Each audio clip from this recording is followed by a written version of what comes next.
So I'm going to say from the world of John Wick, Ballerina slots in right over Solo, A Star Wars Story, and Fast and Furious Presents Hobbs and Shaw, and right under Spiral from the Book of Saw in the list of the silliest titles for spin-off movies, trying to remind you of the thing they're spinning off from. That being said, Ballerina is probably my favorite of all those I just mentioned. Now, I don't think this is better than any of the John Wicks. However, Ballerina feels closer to some even purer version of John Wick. It's almost exclusively action scenes. This movie is 2 hours, and I would say at least an hour is just running around, shooting people, throwing knives, throwing other stuff I'm not going to spoil, jumping in a car, getting in a car crash. And then you think you got all the guys, but then another guy comes through the wall. And everything in between is the bare minimum of plot points and character introductions that you need to make all of the action make sense. And when you put all that together, you have a rock-solid action movie. But, it's not as good as John Wick, though.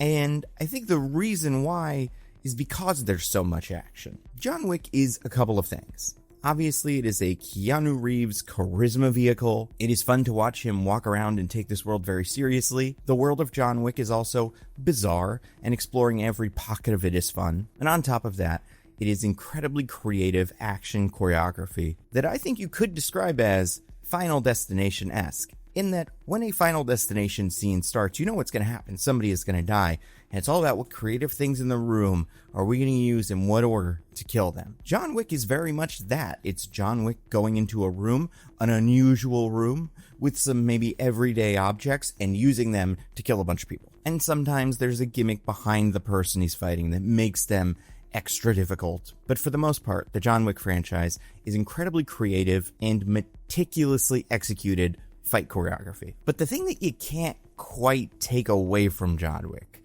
is the thing that I think made John Wick so interesting, which was all the beginning of that first John Wick movie where he's not John Wicking, where he's just having a wife who dies, and he gets a dog, and he's sad about it. All that stuff in the beginning of the movie where John Wick doesn't want to really do John Wick stuff, but is drawn back into this world. It makes that moment at the end of the movie when he says, "But now, yeah, I'm thinking I'm back."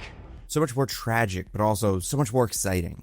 He's back to being this person, this incredible version of himself, but at a cost. The cost of his happiness. So everything John Wick does is tainted by that idea, and that is what's so interesting about this character. He got out, he was happy, and they dragged him back in. Now I think every subsequent John Wick movie has upped the ante in terms of stunts, but has gotten further and further from that core conceit of a very relatable thing. Someone suffering from loss and using a pet to help him through that loss, and then losing that as well. It is the perfect setup for a movie like this, because it is both incredibly emotional, but also incredibly simple. Everybody can connect to that. Everybody can see a bit of John Wick in themselves. Now, I only went through all that trouble to explain the John Wick movies, because I think Ballerina does not do that first thing. There is a hook in the beginning of Ballerina that explains why Eve is the way she is. What got her into the business, but also what motivates her to continue in the business. And if there was this one thing that came back into her life, what would that be? Why would that be so important to her? Important enough to throw her into this whirlwind journey that threatens to destroy everyone. The problem is, it's somewhat cliche for a spy action movie. Without spoiling it, we've seen this before, many, many times. And I don't think that makes the movie bad. But I do think without it, you lose the heart of a John Wick movie. I think the character of Eve suffers for that reason, and is maybe the biggest thing holding this movie back now. I know that there was a lot of behind-the-scenes business, reshoots, and all kinds of stuff. I'm sure we'll find out more in more time. So I do think there's a world where the version of the movie we got is the best version of this they could put together. And to do that, they took all the action sequences and all the story beats that were from the first movie and filled the rest of that in with more action sequences and a story that makes more sense or is shot better or whatever. But to bring all these disparate pieces together, it helps if the plot isn't that complicated. The motivation is simple. And I think that is enough to get you from scene to scene, and enough for you to enjoy the scene, and enough for you to not want Eve to die in the scene. But I don't think it's enough to make you love this character the same way that people love John Wick. And people really love John Wick, because without spoiling anything that happens, if John Wick were to show up, say, twice in this movie, He got applause the second time he showed up too, because people were that excited to see him. I also think this movie suffers from comparisons to Ana de Armas' character in No Time to Die, Paloma, only because she did have an energy that was very unusual for that universe, and very unusual for a movie like this, where she was just having fun, happy to be there, a professional, but not all grim and serious like James Bond or even John Wick. That made her an immediately interesting character.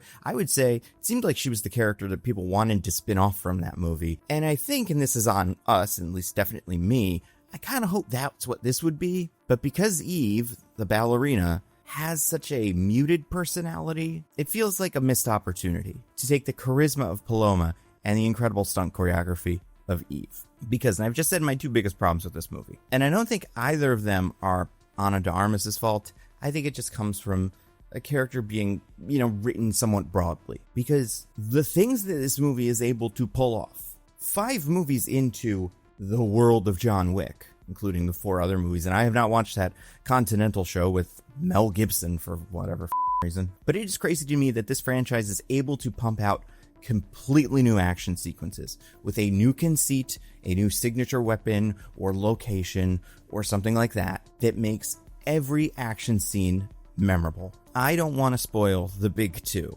They both come near the end.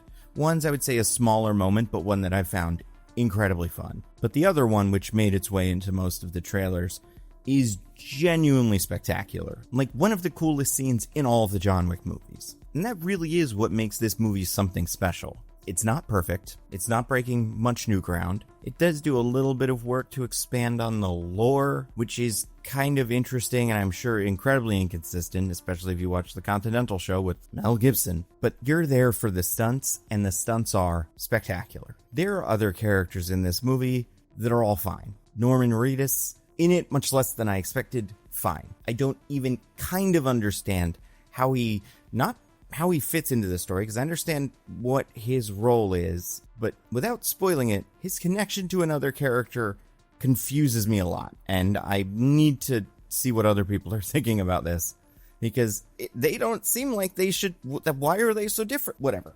Ian McShane, always great in these. Lance Reddick, still making these movies 2 years after he died. I guess they've been working on Ballerina for a while, and it's pretty incredible that he is still in these movies. Makes them feel very special. If John Wick himself wasn't in it, which he is in a larger capacity than I expected, but if there was no John Wick, I do think the Lance Reddick moment would make this feel like a John Wick movie. So it's very cool that they were able to shoot that before he passed. All the Ballerina stuff with Angelica Houston is fine. There are a couple of moments in this movie that are genuinely funny, and I wouldn't say the John Wick movies are known for their comedy, but looking at this, it's an avenue they could go down, because with the right setup, in the right environment, with the right music, the timing of a great action sequence is not unlike the timing of a great joke, and I appreciate the little moments of comedy in Ballerina. Do I think everybody needs to rush out and see this movie? Probably not. I think it is an incredibly loud movie in Dolby, and I think that was cool. There are a lot of explosions, more than even your usual John Wick movie, and a lot of bigger weapons in general, a lot of shotguns, mines, characters getting thrown onto the floor. The sound design of this movie is brutal, but I guess if you didn't love the John Wick movies, this probably isn't going to win you over, but if you did enjoy the John Wick movies, you will have a good time with this. Sadly, for me, because Eve feels like a generic version of one of these characters, Ballerina loses some of the charm that the John Wick movies are known for. That being said, it is still very good. Now, you know what else is good? This video's sponsor, Nebula. Oh, Nebula. We're talking about Nebula. Nebula is a subscription streaming service that I helped to create. Supporting Nebula is the best way to support this channel. All my videos go up early, ad-free. For videos like this, maybe a day early, maybe 6 hours early. For videos on Nando View Movies, maybe a month early. A lot of it depends on the production schedule, but you will see my videos before anybody else sees them. There's also all kinds of great Nebula original content like Jet Lag, but also documentaries and also, fiction stuff that we're working on. I'll probably talk more about that soonish. And just go to Nebula, look around, you'll find cool stuff. by cool people. Abolish Everything, I love that. I was at a taping in one of those. I haven't performed, but I mean, I was in the audience at it, which is kind of performing. You know, you're laughing and clapping and stuff, and you're part of the show as far as I'm concerned. And a year of Nebula is already a steal at $60, which is like $5 a month. But if you go to go.nebula.tv/thenandocut, you can get a year Nebula for $36. That is $3 a month. It is an incredible deal. Go to go.nebula.tv/thenandocut. You'll be happy that you did. All right, that's all I got. Stay safe, and I'll see you next time.